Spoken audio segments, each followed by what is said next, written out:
এতিয়াও নিদ্ৰা যোৱা নাই তুমি ৰাধা? মোৰো সেই একেই প্ৰশ্ন তোমালৈ। আচলতে মই ৰাজমহলৰ কিছু কাৰ্য নিৰীক্ষণ কৰি ৰাখি শয়ন কক্ষলৈ বুলিয়ে আগবাঢ়ি আহিছিলো। তোমাক এইদৰে দেখিহে ৰৈ দিলো। কিদৰেনো দেখিলা? শাৰীখন পৰিধান কৰাত ভুল হ'ল নে মোৰ ডিঙিৰ হাড়ডাল বেয়া দেখিছা? চূড়ামণিটো সঠিক স্থানত নাই নেকি বাৰু? চাই দিয়াচোন, খাৰুখিনি ঠিকেই আছেনে? কমৰ বান্ডাল সুৰকি নপৰেতো? একেলগে ইমানবোৰ প্ৰশ্ন। বাৰু বাৰু তোমাৰ শৃংগাৰ ঠিকেই আছে। মাথো তোমাৰ বান্ধি নোথোৱা চুলিখিনি, সোঁফালে তোমাৰ চকুটিক বৰকৈ আমনি কৰা অলকাডাল, আৰু এই ভাবে যে তুমি মোক তোমাৰ শৃংগাৰ সঠিক স্থানত আছেনে নাই চাবলৈ দিয়া। তুমি ইমান বৰ্ষৰ পাছতো একেই আছা ৰাধা, অকলো সলনি হোৱা নাই।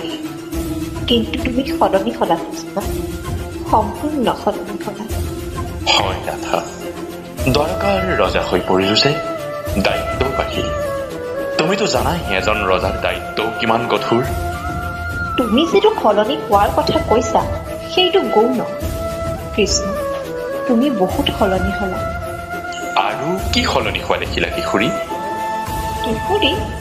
ঠাট্টা কৰি, সদ্য যৌৱনা নহয় এতিয়া মই এতিয়া মাজ বয়সীয়া নাৰী।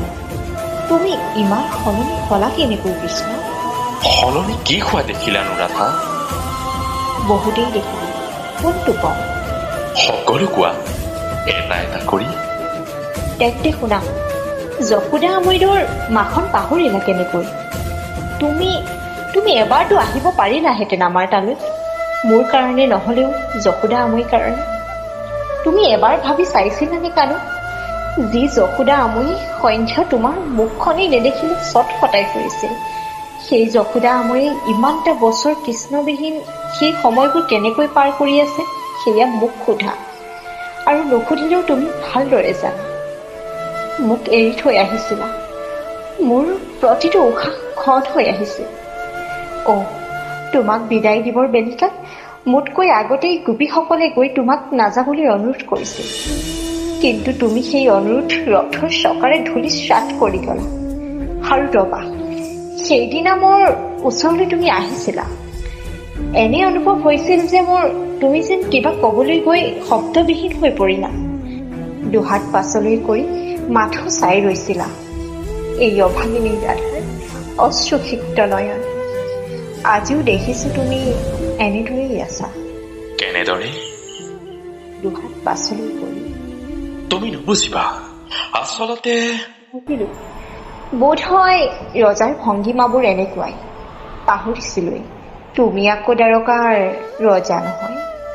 তোমাৰ অভিমানবোৰো একেই আছে ৰাধা। অভিমানৰ লগতে ৰাধাও একেই আছে। যদি কিবা সলনি হৈছে তেন্তে সেইজন হ'ল কৃষ্ণ।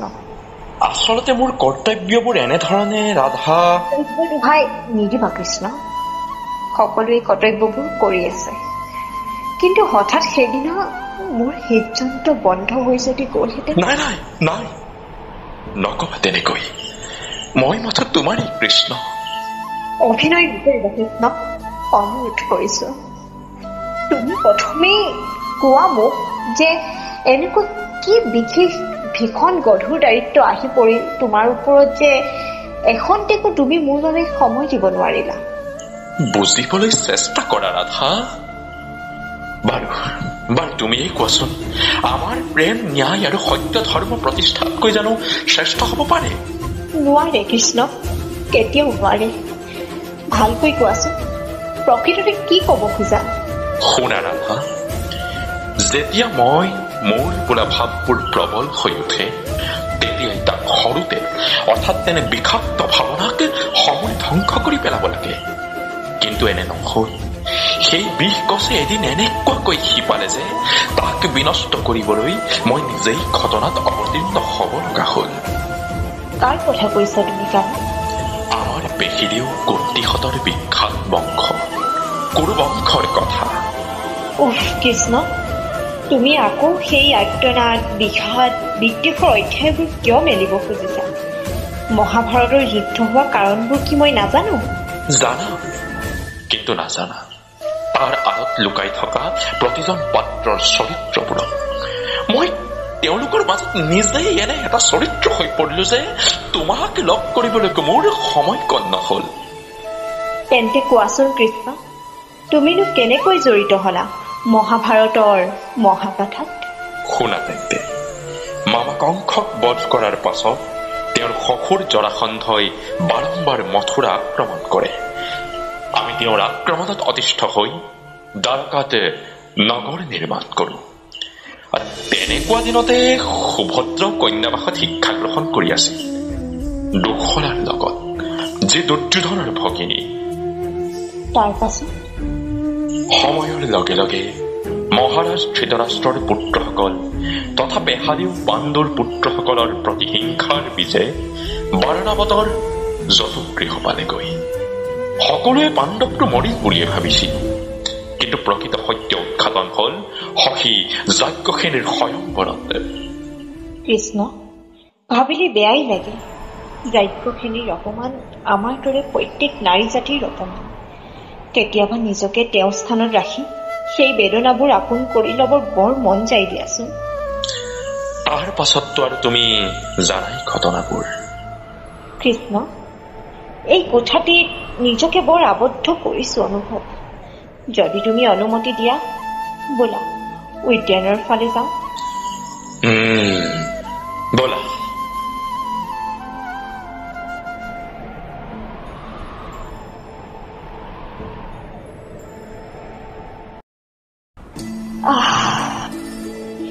এতিয়া কিবা এটা আপোন লাগিছে।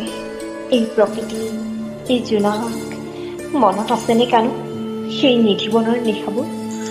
স্পষ্ট মনত আছে। নিধিবন এতিয়া বৃন্দাবন।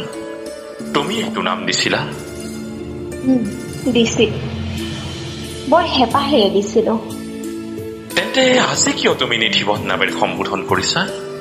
কাৰণ আজি সেই ঠাইত নাই তোমাৰ বাঁহীৰ সুৰ, নাই এই ৰাধাৰ উন্মাদৰ ঢৌ। মানে তুমি কি কব খুজিছা? বুজা নাই?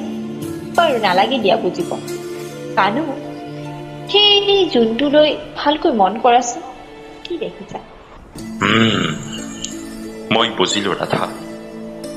এয়া শৰতৰ সুবাসে হোৱা পূৰ্ণিমাৰ জোন। কি যে সুন্দৰ ন ৰাধা, ঠিক তোমাৰ দৰে। নহয়, এই জোনাকৰ জোনটো অমাৱস্যাৰ জোনতকৈ কোনো গুণেই কম লগা নাই। ৰাধা, এই জোনাকৰ পোহৰত নাই চিনাকি বাঁহীৰ সুৰ, নাই তাত মোৰ তোমাৰ কোনো অস্তিত্ব। য'ত ৰাধাৰ প্ৰেমৰ স্পষ্টতা নাই, সেয়া জানো সুন্দৰ হ'ব পাৰে কানো? তোমাৰ মনত আছেনে শৰতৰ সেই পূৰ্ণিমাৰ নিশাৰ কথা, যেতিয়া তুমি কৈছিলা ৰাধাবিহীন জোনাক মোৰ বাবে অমাৱস্যাৰ দৰে? কিন্তু আজি চোৱাচোন, মোৰ বিহীন জোনাক নিশাৰ জোনটোৰ তোমাৰ দৃষ্টিত সুন্দৰ হৈ পৰিছে। সময় ৰাধা, সময়ৰ লীলা এয়া। বৰ ভাল লাগে ন সময়ৰ দোহাই দি পৰিস্থিতিৰ খাম কাটিবলৈ? সময়ৰ লীলা বুলি বুজিলো, কিন্তু জানো তোমাৰ কি লীলা সেয়া নুবুজিলো। মোৰ লীলা? তোমাৰ লীলা। সময়ে বাৰু কলৈ লৈ যায় আমি নাজানো, কিন্তু নিজকতো জানো।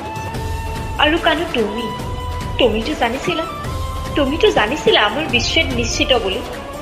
তুমি যদি জানিছিলাই মই তোমাৰ হৃদয়ৰ ৰাণী হ'বই নোৱাৰো, তেনেহলে কিয় মোক তোমাৰ হৃদয়ৰ ৰাজপ্ৰসাদলৈ নিমন্ত্ৰণ দিছিলা?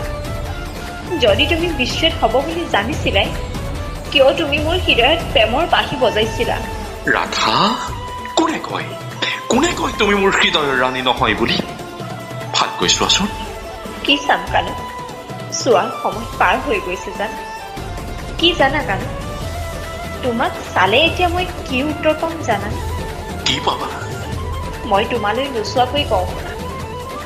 তোমাৰ হৃদয়ে কান্দিব ধৰিব, মোৰ বাবে নহয়, মোৰ এই অকলশৰীয়া যাত্ৰাক লৈ। কিছু পৰৰ পাছত তোমাৰ দুচকু সেমেকিব কৈশোৰ সময়ক লৈ। কিন্তু ইয়াৰ জানো কিবা প্ৰয়োজন আছে এতিয়া? আছে প্ৰয়োজন আছে ৰাধা। এই কানাড়ী জীৱনত ৰাধাৰ প্ৰতিটো কথাই প্ৰয়োজন আছে। ভুলকৈ কৈছা কানো। কানাই নহয়, দ্বাৰকাপতি। ৰুক্মিণীৰ দ্বাৰকাধিপতি।